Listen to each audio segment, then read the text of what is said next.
Welcome to Dawgs versus All Y'all, a weekly college football podcast where we discuss not only my favorite team, the Georgia Bulldogs, but we talk all things college football, hence all y'all. Be sure to like, comment, subscribe, and look us up on Instagram at SuplexDinnerClub, and go Dawgs. Yo, welcome back to another episode. We got a couple things we got to talk about, y'all. Number one, why are we giving Coach Prime in Colorado bulletin board material? Why? Also, speaking of coaches, we got to holler at one of my guys about appropriately using FaceTime. Super nasty stuff. We're going to preview our must-see game of the week. And definitely, we got to talk about the Dawgs and their opener against South Carolina. Opinion today, and I don't care if they hear it in Boulder. I told them I took my hat off and I took my glasses off, and I said, when I talk to grown-ups, I take my hat and my glasses off. That's what my mother taught me. So now you see, now you done fucked up, you know that, don't you? No, so, you know what I'm saying? That you done fucked up now, you know that, don't you? We haven't learned yet. Out of all the coaches in college football, why poke that bear? Why poke that bear? Why piss off that team? Colorado State, what the hell are you thinking? Coach Norvell, what the hell are you thinking? Let's unpack this. Your team is 0-1. You're headed to Colorado to face probably the biggest surprise to most college football fans and coaches. Silly ass jab like this leading into this game. I'm pretty sure Coach Prime was focused on winning this game.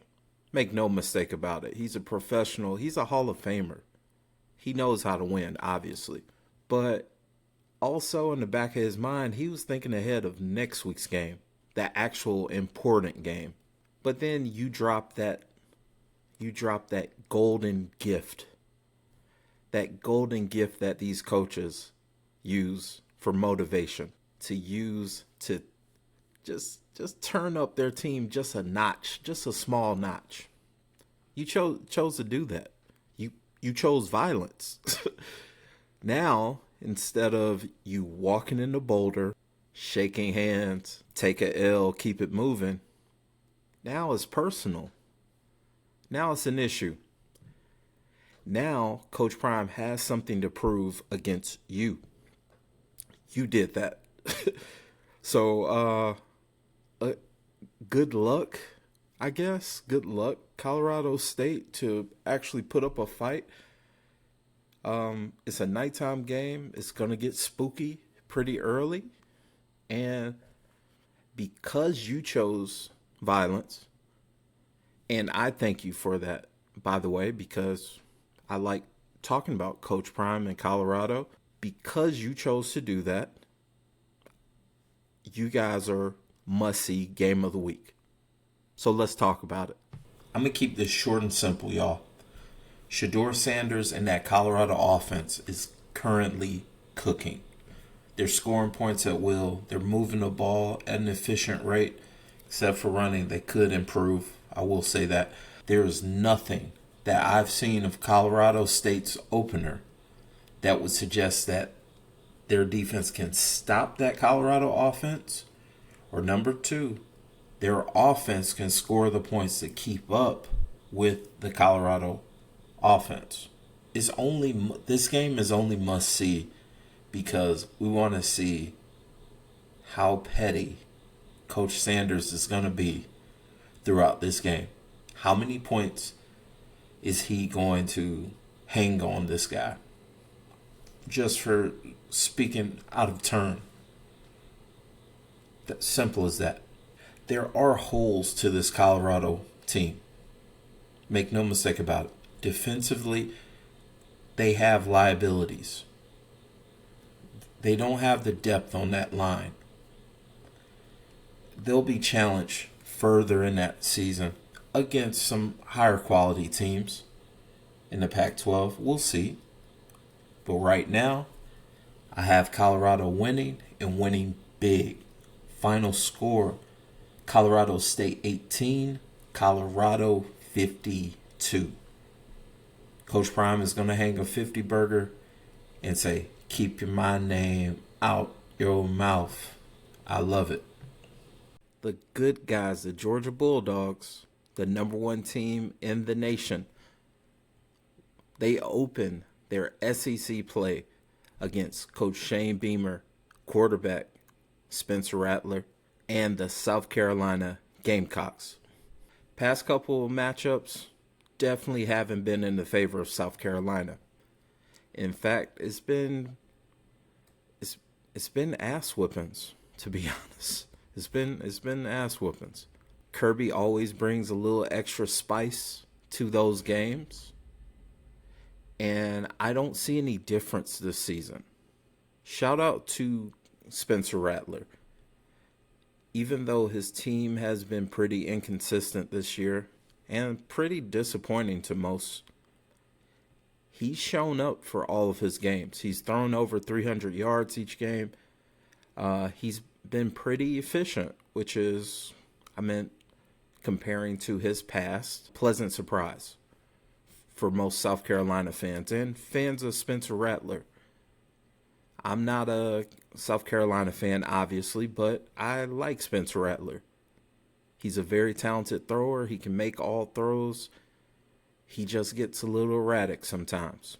What's not helping his cause is that offensive line. My man has been running for his life all season, and I don't expect that to stop. A surprising stat came out. Georgia has only had 1 sack this season. That's a crazy stat. But it's not as alarming as what you would think looking at that box score. First game, those guys were getting the ball out quickly. Wasn't any long developed plays, passing plays. They were getting the ball out. Simple as that. And even Coach Smart has said, hey, teams are pretty much saying, hey, we can't face what's ahead of us, so we're going to get the ball out as quickly as possible. And we're going to deal with whatever repercussions there are.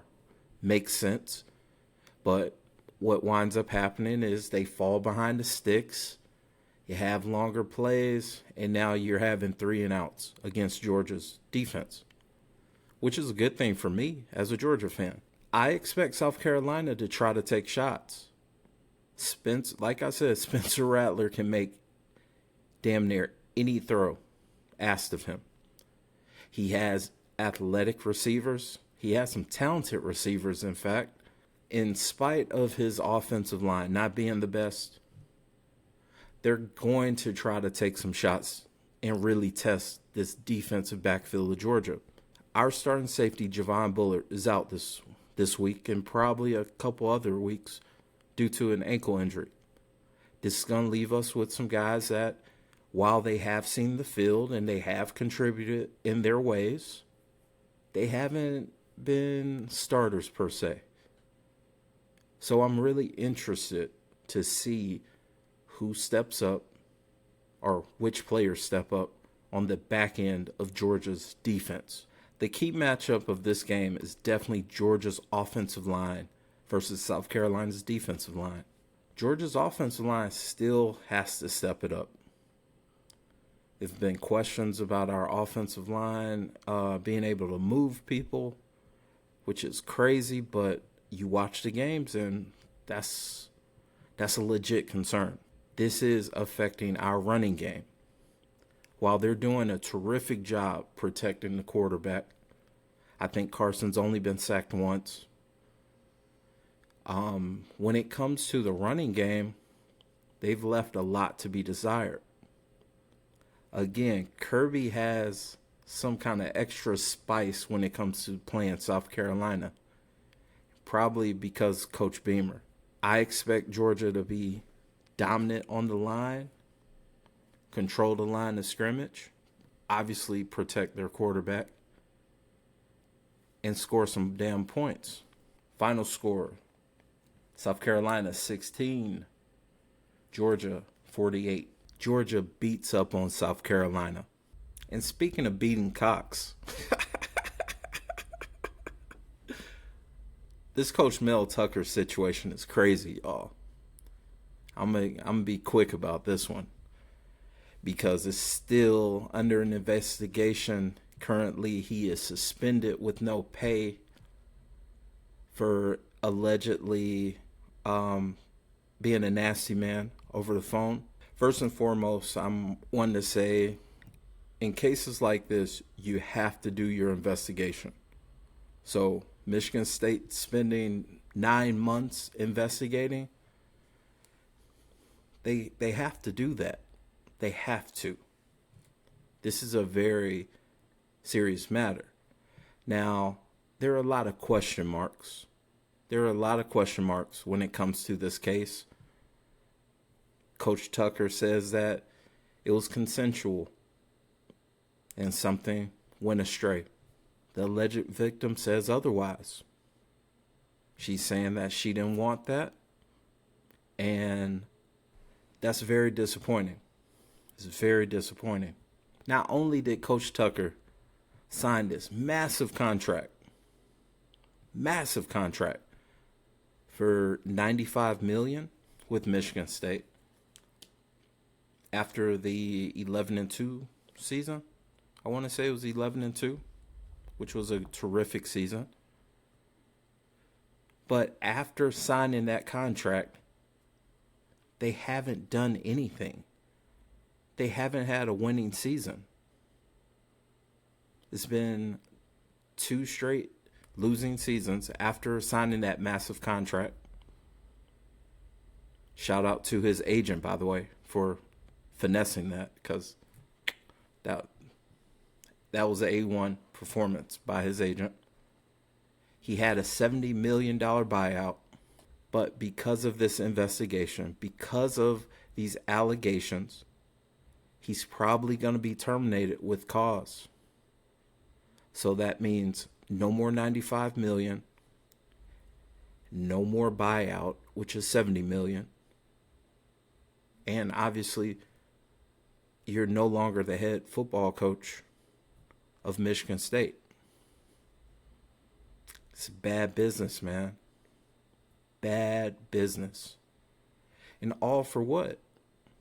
I'm not here to judge as a married man. I'm not here to judge, But would you, in fact, comment down below, would you risk $70 million for a woman? And if so, what woman? Who? Because I want to know. I want to have this discussion. Honestly, I don't feel terrible for Mel Tucker because he put this on himself. In the words of old school uncles that I've had who, they wear the Jesus sandals and they're really good at barbecuing, he didn't keep it player. Simple as that. And that's only if this was a consensual relationship, which again, the alleged victim says it wasn't. And if it wasn't consensual, then man, you're being a nasty man. Lay off. Go spend time with your wife. Go be a family man. What the hell are you thinking? Currently, Michigan State is 2-0. They're about to play Michael Penix in Washington. Michael has his way with Michigan State. Even back when he was at Indiana, he gave them work each week. So I expect that to continue this weekend. Even more so because who the hell is coaching Michigan State and what's the mindset of those players right now and that overall program? Because it is large dark cloud because their coach wanted to get his rocks off for whatever reason. It's just a really sucky situation. And I feel for those players. All the players and staff that are involved in this, unfortunately, they're being asked questions about this versus their opponent, and it's just a really bad look, because Coach Tuck was a really solid coach. He was our defensive coordinator at Georgia for a couple seasons, did a terrific job. Then he left to go take his head coaching job. But I feel for those players. I definitely feel for those players. Coach Tucker, if it wasn't consensual, you're a nasty man. And you got to get up out of here, which is very disappointing for me to say, being a fan of yours. It hurts me to say that because I am a fan of you. I'm a fan of you. And it sucks. If you haven't already, look us up on socials at SuplexDinnerClub. That's the home of 2 podcast projects that I work on. Mondays, Fridays, we talk college football on Dawgs versus All Y'all. We don't just talk about Georgia football. We talk about all things college football, hence All Y'all. And on Wednesdays, you know the vibes, Life and Times Pod, which is short for the Life and Times of a Restaurant Lifer podcast, where I have conversations with some cool and interesting people that I've met through my years in the hospitality industry. Let me know down below, what team are you representing? The Suplex Dinner Club family is growing, and I want to know more about you guys. We'll see you guys Monday. We're going to do a quick recap of the games that we talked about. Maybe we'll get a resolution with this Coach Tucker situation. And I will update the Hunting Season 12, which is our ranking of the 12 best teams in the nation. Y'all enjoy college football tomorrow. Enjoy family, friends, all that good stuff. Take care of each other. And as always, go Dogs. No, your ass is prepared for this shit for fucking 365 days. I think about the fucking in that locker room. Think about getting our opportunity. All the shit you went through this week to get ready for this game, now is when you pay the fucking price. You go out there with energy, enthusiasm. Hey, now, ain't nobody supposed to be cautious. Ain't nobody supposed to be nervous about shit. Go out here and fuck their ass up. Don't think about scoreboard. Don't think about shit. You think about knocking the shit out of them. Did you hear what Box said on Monday? When I sat in that fucking meeting, I wanted to go fucking play right then. Tore your shit up out here. 2 years ago, fuck your shit up. Goddamn pride and joy tells me you fuck these guys up. You go play the right way. You play the right way. You knock their ass off. You stay off the fucking ground. You tackle the fucking man with the ball. The shit's easy. Look at the right shit. Punish their ass on offense and kick their ass on special teams, guys. It's about who the fuck we are. I believe in you. Let's go.